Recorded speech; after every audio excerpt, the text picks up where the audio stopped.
Se você pegar aqui no Brasil, o Brasil tá dividido.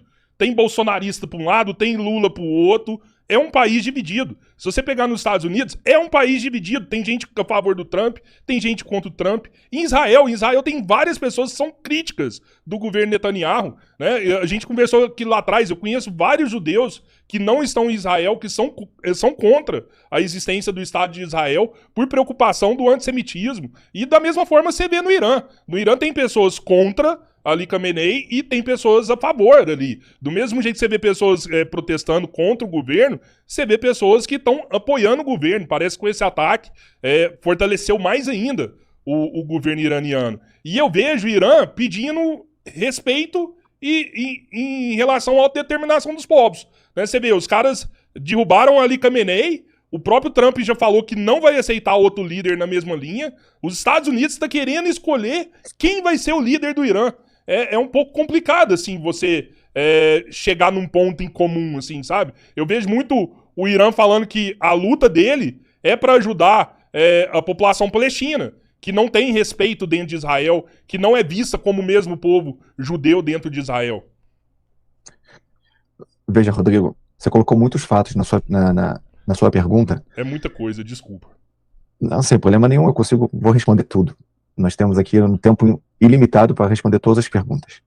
Eu fico muito triste de quando realmente escuto falas como essa que a rejeição ou apoio a Israel tem um viés político. Porque essa guerra não é somente uma guerra entre Israel e Estados Unidos de um lado e o regime iraniano do outro. Essa é uma guerra de valores. Essa guerra é travada entre os valores da jihad, do extremismo islâmico, do ódio, da destruição, por um lado, e, por outro lado, os valores cristãos ocidentais, os valores da liberdade, os valores democráticos, da equidade, que são representados por Israel e Estados Unidos. Agora, eu não acho que você pode ser influenciado se você apoia a esquerda ou a direita no campo político, para saber se você vai ser a favor da liberdade, da democracia, ou se você vai ser a favor do ódio, da destruição, da jihad, do extremismo islâmico. Porque você pode ser apoiador da esquerda e você pode ser gay, mas se você for pro Irã, você vai ser enforcado. Você pode ser apoiador da esquerda e você pode ser mulher, mas se você for pro Irã e andar com traje mínimo de vestimenta, você vai ser presa. É exatamente isso que todos precisam entender. Essa é uma guerra de valores. Quem apoia Israel, quem apoia os Estados Unidos, está apoiando os valores ocidentais, os valores da democracia, os valores da liberdade, da equidade, daqueles que podem protestar, podem demonstrar os seus sentimentos, né, tem liberdade de culto, liberdade de religião, e, por outro lado, aqueles que são oprimidos, aqueles que não podem demonstrar seus sentimentos, não podem protestar por liberdade, porque são assassinados. Você precisa ser de direita para rejeitar um regime que assassina a sua população? Não, claro que não. Também acho que não. Então, pronto. Então, não precisa ter um viés político para você apoiar ou rejeitar. Acho que vai além da política isso guerra de valores. Mas, infelizmente, é a situação atual do mundo, né? Eu concordo com você, vai além da política.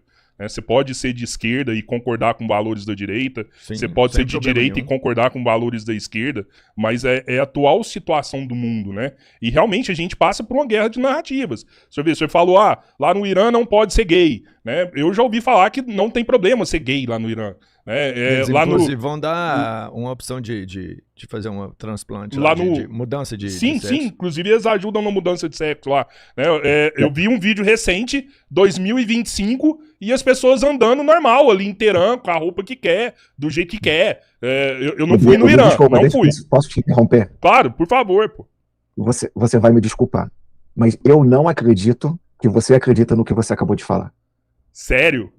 Sério. Não, eu acredito que eu sou enganado o tempo todo. Eu não acredito que você acredita no que você acabou de falar. E eu vou te fazer uma pergunta. Você acredita que o regime iraniano assassinou sua própria população há 2 meses atrás, dezenas de milhares de pessoas?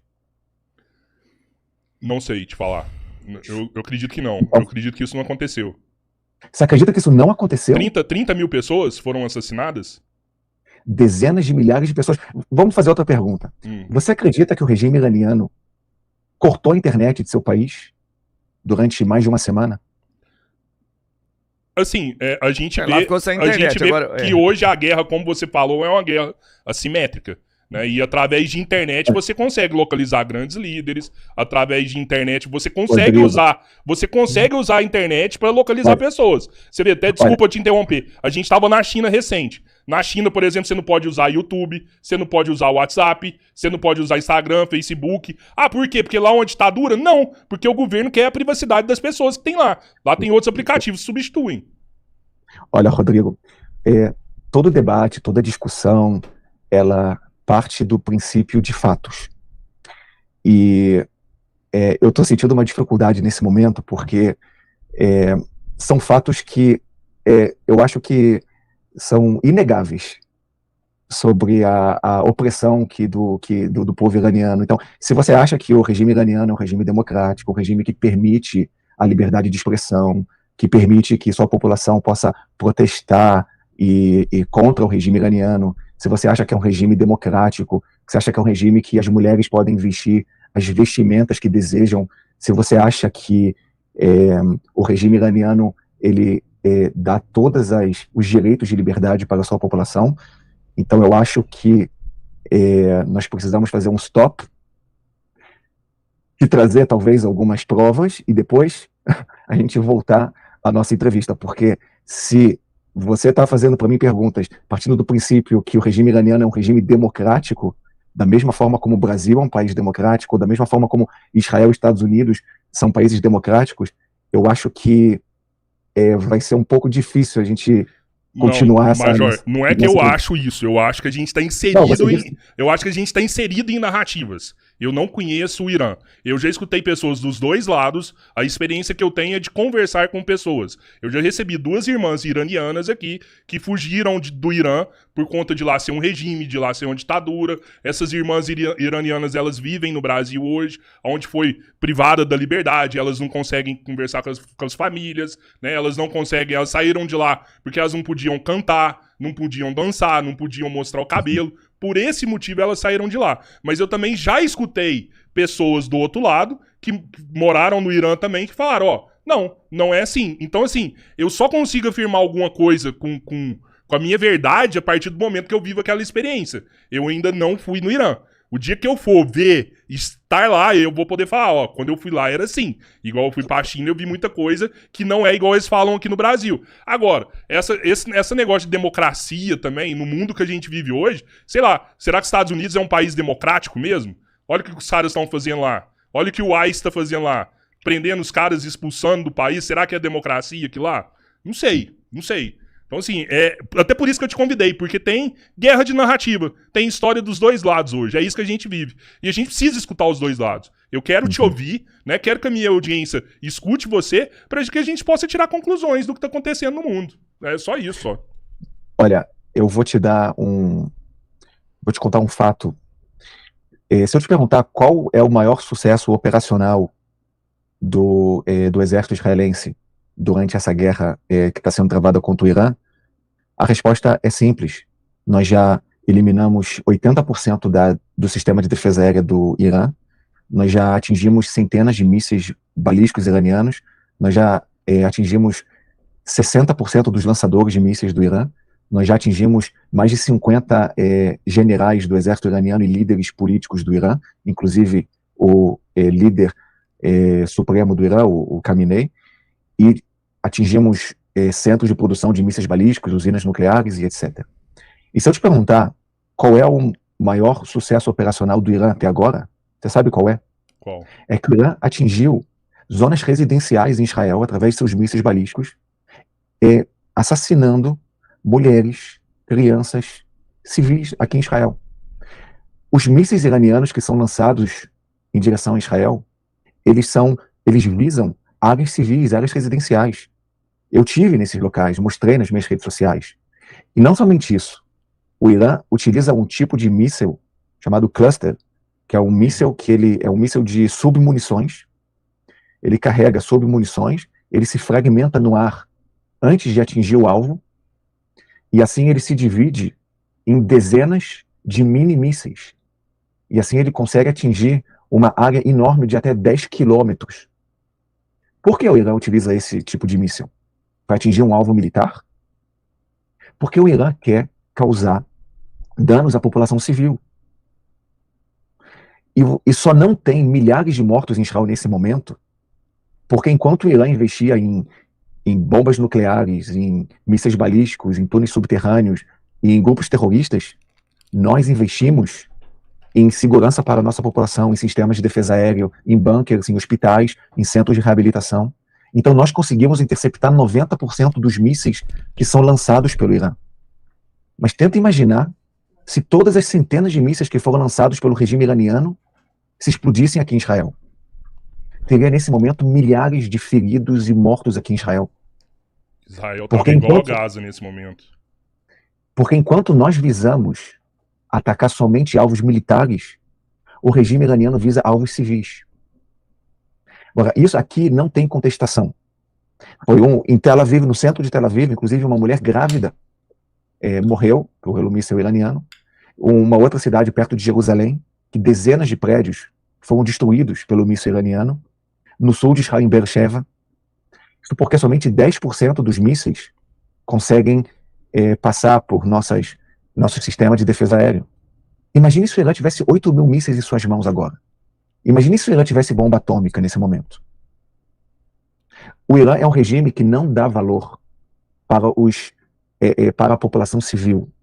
Para o Irã, a população civil israelense também é um alvo.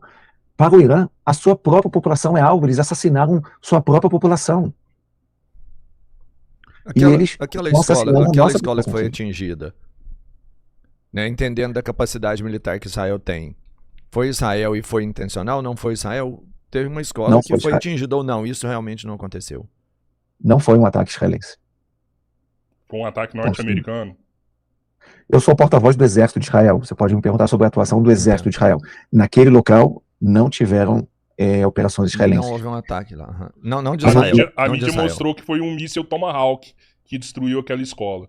O senhor concorda que foi isso aí? Ou a mídia está tentando enganar as pessoas na hora que mostra isso aí? Rodrigo, como eu disse, o Exército de Israel não operou naquele local. Diferente de nossos inimigos, nós temos um compromisso com o direito internacional. Então, todas as vezes que tem alguma acusação contra ações do Exército de Israel, nós checamos, nós analisamos e nós somos muito transparentes com os jornalistas. Então, eu estou afirmando para vocês que o Exército de Israel não conhece atuação naquele local. Mas eu quero deixar muito claro que nós estamos falando de um regime que não respeita as normas internacionais, que atua dentro de instituições civis. Então, eu realmente não sei qual foi o motivo daquele ataque, o que levou a fazer aquele ataque naquele local, se tinha um alvo militar naquele local. Precisamos ter muita cautela antes de julgar. Major, o custo dessas munições, desses mísseis, são altíssimos, né? A tendência, se essa guerra persistir, provavelmente alguém vai quebrar financeiramente. O que você pode me dizer em relação a isso? Assim, Israel tem como bancar esse conflito durante muito tempo? Israel vai continuar enquanto o Irã não se render? Vocês já têm isso monitorado? Qual o potencial ofensivo o Irã tem? Olha, Rodrigo, o preço da inação é muito maior do que o preço da guerra. Porque o preço da inação é a destruição de Israel. Eu estou tentando deixar isso muito claro para o povo brasileiro, para a grande audiência de vocês. O preço da inação é a destruição de Israel. Eu sei que tem muitas pessoas que, infelizmente, desejam a destruição de Israel. Então, para essas pessoas, como eu já afirmei aqui, para essas pessoas, é melhor que essa guerra acabe, que o preço do combustível não aumente e que o Irã continue produzindo seus armamentos. No máximo, o Estado de Israel vai ser destruído. Mas para quem entende o valor da eternidade do Estado de Israel, precisa entender que essa guerra tem uma necessidade, porque o preço da inação é a destruição do Estado de Israel. O que está em jogo é o futuro existencial do Estado de Israel. O Irã, o regime iraniano, todos os dias, eles declaram morte à América, morte a Israel. Na verdade, o que eles estão dizendo é morte ao Ocidente, morte aos valores ocidentais. Mas para eles, quem representa os valores ocidentais no Oriente Médio, quem representa a democracia, quem representa os valores de liberdade, de equidade, de liberdade de expressão, de liberdade de culto, é o Estado de Israel. O senhor acredita que se Israel cair, a consequência é depois o Irã fazer isso com o resto do mundo? Você se lembra da história do urso que eu comecei? Tá bom. Então, a segunda pessoa correu. Ela correu por quê? Não correu do urso. Ela correu porque sabia que Israel ia estar lá para combater o urso. Se Israel cair, o urso vai continuar para o resto do mundo. Inclusive para o Brasil. Vocês sabem que o Hezbollah tem atuação no Brasil. Vocês sabem disso, né? Vocês sabem que terroristas já foram presos. Terroristas do Hezbollah já foram presos no Brasil. Na Tríplice Fronteira tem atuação, infelizmente, tem atuação também de grupos terroristas. E esses grupos terroristas, eles são treinados, armados, financiados pelo pai do terrorismo do mundo, que é o Irã. Israel está lá, Israel está segurando o urso. Mas o mundo não pode deixar Israel segurando o urso, mas também limitar e cortar as mãos de Israel, porque assim Israel não vai conseguir guerrear contra o urso. O exército de Israel, ele monitora no mundo inteiro esses grupos terroristas, né, Major? Hamas, Hezbollah. Eu já ouvi falar mesmo que na Tríplice Fronteira ali, Brasil, Paraguai, Argentina, tem atuação mesmo de grupos terroristas. Já ouvi falar até no ataque de 11 de setembro teve uma movimentação financeira muito grande ali no Paraguai e tudo, né? O senhor acredita que esses grupos estão atuando em outras partes do Brasil, como por exemplo São Paulo, Rio de Janeiro? Olha, Rodrigo, eu não sei quantos anos você tem, 47. mas acredito que... Ok, então em 1994 você tinha mais ou menos 15 anos, 16 anos, certo? Não sei se você se lembra, e teve um ataque terrorista, o maior ataque terrorista na América do Sul. Foi na Argentina. Eu lembro. Foi num centro judaico na Argentina, na AMIA, e foram dois ataques. Um num centro judaico na Argentina, e o outro foi na Embaixada de Israel da Argentina. Quem cometeu esse ataque foi o regime iraniano. Inclusive, quem foi o responsável por esse ataque terrorista é a mesma pessoa que foi nomeada agora, essa semana, para ser o comandante da Guarda Revolucionária do Irã. Ele tem um mandado de prisão da Argentina, do Tribunal Argentino e da Interpol. E ele foi nomeado para ser o novo chefe da Guarda Revolucionária, depois que o comandante da Guarda Revolucionária foi eliminado pelo exército de Israel. Isso mostra a ambição do regime iraniano. Eles ainda desejam expandir o terrorismo para o resto do mundo. Agora, isso aconteceu na Argentina, poderia ter acontecido no Brasil também. No Brasil, eles falam que o Hamas, ele treinou movimentos sem terra, coisas do tipo. O senhor acredita nessa informação? Não, eu tenho um compromisso com os fatos e com as verdades. Eu não vou falar sobre o que eu não sei, eu realmente não sei. Tá. Em São Paulo tem um local que chama Aljânia. Eu já vi algumas pessoas, assim, entre os judeus, falando que lá é um quartel-general, assim, do Hamas, esse local, e tem muita investigação ao redor desse Aljânia. O senhor já ouviu falar ou essa informação o senhor desconhece? Eu desconheço. Tá. Pensando no terrorismo da forma como ele age, né, não seguindo regras, né, não tendo padrões, né, comportamentais como um exército geralmente tem, vocês fazem com a segurança das pessoas, da população de Israel, né, numa guerra dessa? Essa é exatamente a diferença entre um regime que não dá nenhum valor para a sua população, e por isso, em vez de construir bunkers, construir sistema de defesa aérea, construir hospitais, eles construíram mísseis balísticos, armamento nuclear, e investiram em grupos terroristas, bilhões de dólares em grupos terroristas, no país que a população iraniana mais precisou. No ano que a população iraniana mais precisou, foi o ano mais pobre do Irã, né, no ano passado. E o Estado de Israel investe em bunkers, em sistema de defesa aéreo, em hospitais, em centros de reabilitação, porque nós damos prioridade para a segurança de nossa população. E é por isso, das centenas de mísseis que foram lançados em direção a Israel, somente poucos conseguiram chegar até o território de Israel e se explodir no território israelense.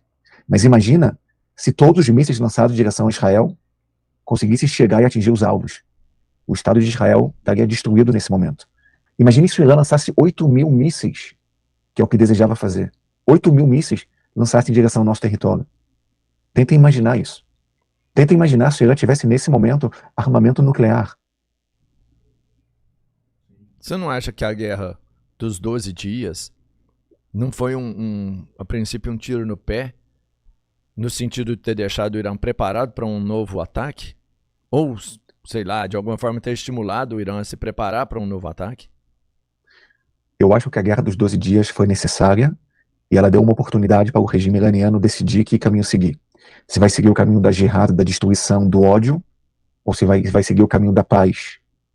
Infelizmente, o Irã decidiu seguir o caminho do ódio, da destruição, e por isso, em vez de investir na sua população, o Irã investiu em mísseis balísticos, em armas nucleares, em grupos terroristas, e por isso nós não tivemos outra opção a não ser atacar as raízes desse regime, que é o que nós estamos fazendo nesse momento, para que o Irã não continue sendo uma ameaça imediata para o futuro existencial do Estado de Israel. Nesse momento, o povo judeu tem o que não teve durante 2000 anos, que é um exército para defender o povo judeu. E é exatamente isso que nós estamos fazendo, garantindo que o povo judeu, que o povo de Israel continue vivo no território de Israel, sem que nenhum outro país, nenhum outro regime, nenhum grupo terrorista possa representar uma ameaça imediata para o futuro do povo judeu.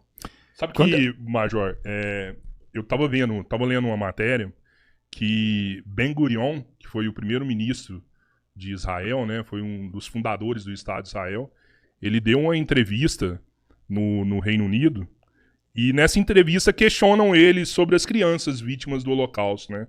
E ele falou que entre salvar todas as crianças vítimas do nazismo, levando elas para o Reino Unido, e salvar metade dessas crianças, levando elas para Israel, ele ficaria com a segunda opção. Eu fico me perguntando assim, sabe? A preocupação é mesmo com o povo judeu? Ou essa preocupação é mais com o Estado de Israel? Porque um líder israelense faz uma declaração dessa, que preferia salvar metade das crianças judias do que salvar todas elas? Rodrigo, é simples. Porque a única garantia de sobrevivência do povo judeu, a garantia da eternidade do povo judeu, é o Estado de Israel. Vocês sabem, eu senti na minha própria família o que o povo judeu passou sem o Estado de Israel. O que o povo judeu passou nesses 2000 anos de perseguições sem um exército para defender o povo judeu. Então nós não podemos imaginar mais o povo judeu, o povo de Israel sem o Estado de Israel. O Estado de Israel, o exército de Israel, é o que garante a eternidade do povo judeu.